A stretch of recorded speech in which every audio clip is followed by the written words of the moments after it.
Panoorin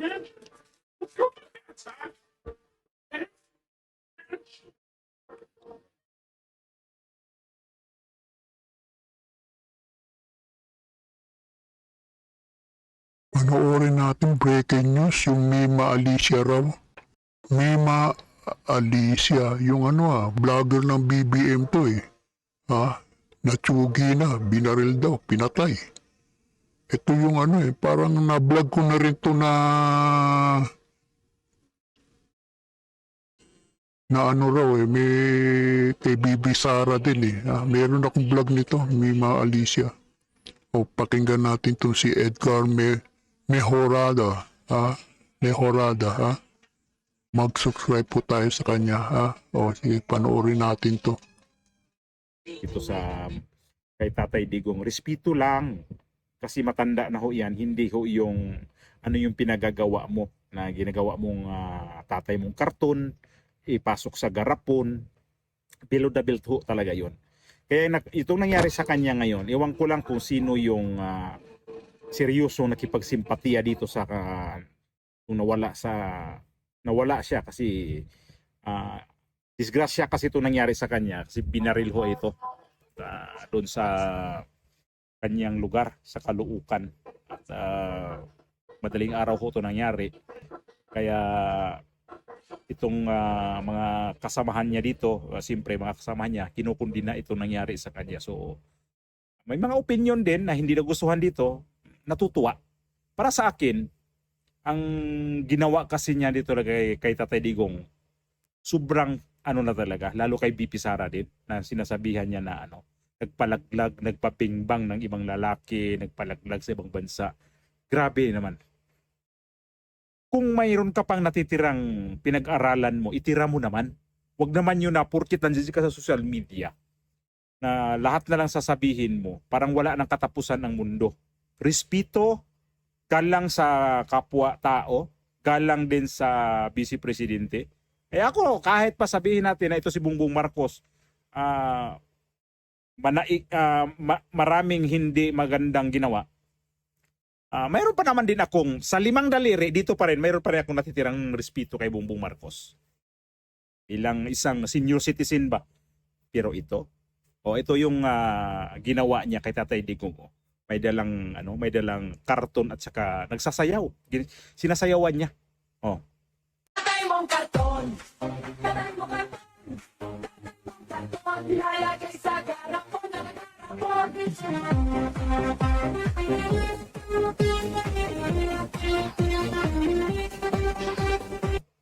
Matino ba yung ganyan? Mga taong ganyan? Bastos. Sobrang bastos. Ito pa isa, Ito pa yung isa na nagsasalita si Tatay Digong noong dumating dito sa Dahig. Kasi tingnan nyo naman kasi kung magsalita. Tingnan nyo Yung Rodrigo Roa Duterte. That's my... Kabay, Rodrigo. Parang kambing. Grabe.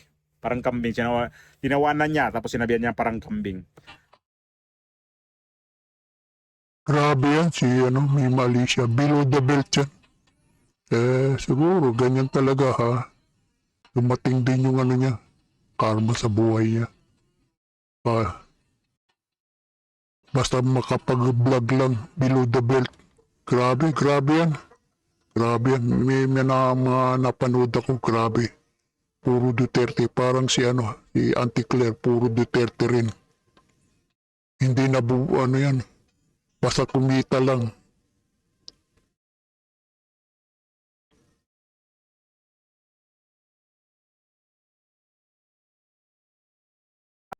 Kaya ngayon, ang daming mangyari. Pero sa nangyari sa'yo na hindi maganda talaga tingnan dahil, ayun nga, hindi ko na sabihin sa'yo na nagkaroon ka ng tama sa ulo mo. Mayroon pala itong kaalitan din sa traffic na nagmurahan ba? Ang hilig kasi magmura talaga dito. Yung investigasyon ngayon, ito yung balita na sa mainstream media talaga. Ito yun. Colonel, pakikwento nga ho muna sa amin. Ano ho ang nangyari? Bakit nauwi po sa Pamarel itong naganap na krimen po dyan sa bahagi ng Caloocan? Opo. Bali, kaninang 3:06 a.m., July 17, itong biktima natin na nakilala natin na si Alicia Lipata. At na 24 years old, isa po siyang vlogger. Okay. At ito namang kanyang pinakasama na si Nelboy Luz Tapang, 24 years old din po. Ay dumating sa kanilang inuupahang bahay na matatagpuan dito sa Terra Nova, Caloocan, North Caloocan. Pinarada nila yung kanilang sasakyan sa harap ng gate ng kanilang inuupahang bahay. At nung pagbaba ni Alicia ay bigla na lang pong may lumapit na dalawang tao at pinagbabaril po sila. Now, in the course po ng gunfire po ay tinamaan din po itong si Nelboy na kung saan nagtambo po siya ng tama sa kanyang kaliwang shoulder.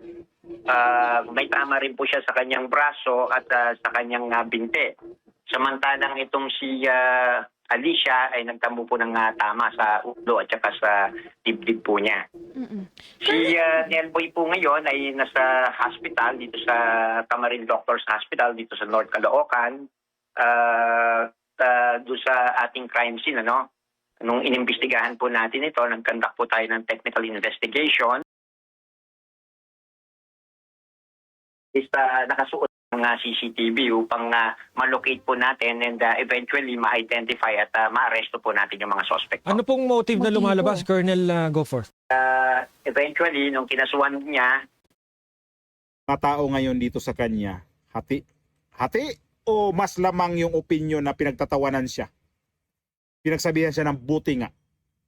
Karma daw. Tapos may nagtatanggol. Normal ho yun. May nagtatanggol sa kanya kasi kasamahan nga nila. Tapos ang masama pa dito, ang tinutukoy nilang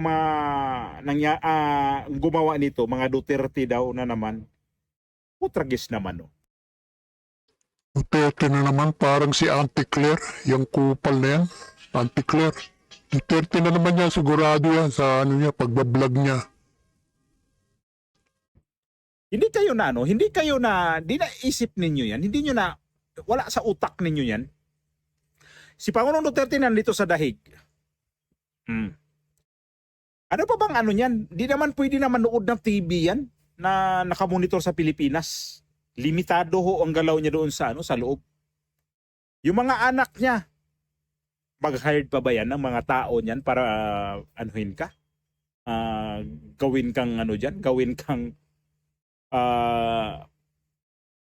pulutan dyan sa mga social media ngayon, sa mainstream media.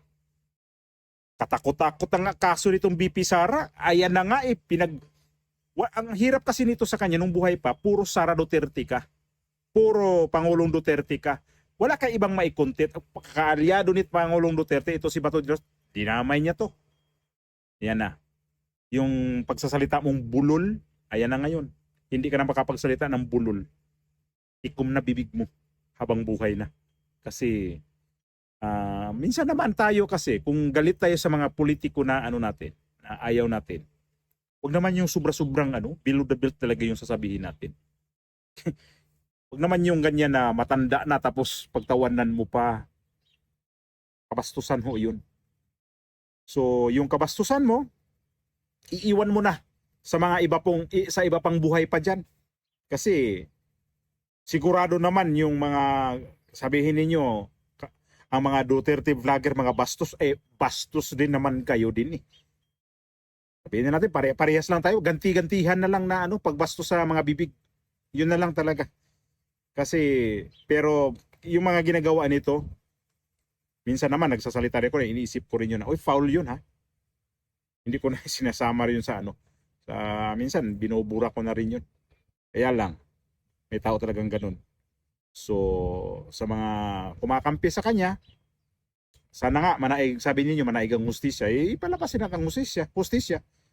Madali naman siguro ang hustisya niyan kasi vlogger siya ni Bongbong Marcos. I think, tutulungan siya ni Bongbong Marcos niyan kasi ayun na nga, hanggang kamatayan, Bongbong Marcos pa din ang kanyang bibig. So, good luck sa inyo na makakamit ang hustisya nito. Pero yung sabihin ko na rest in peace sa kanya, sobra kang pangbabasto sa kay Pangulong Duterte na una ka pa. Hindi ka lang nagiging usapin ngayon sa social media. Hindi ka lang nailagay sa garapon, hindi ka lang na karton na di mayroon kang tarpaulin, di ganun talaga ang buhay. Hindi natin alam kung kailan tayo dito sa mundong ito. Kaya kung diehard ka dito sa kay Bongbong Marcos, nagawa mo ang iyong mission na yan ang mo, nagiging hatol sa buhay mo.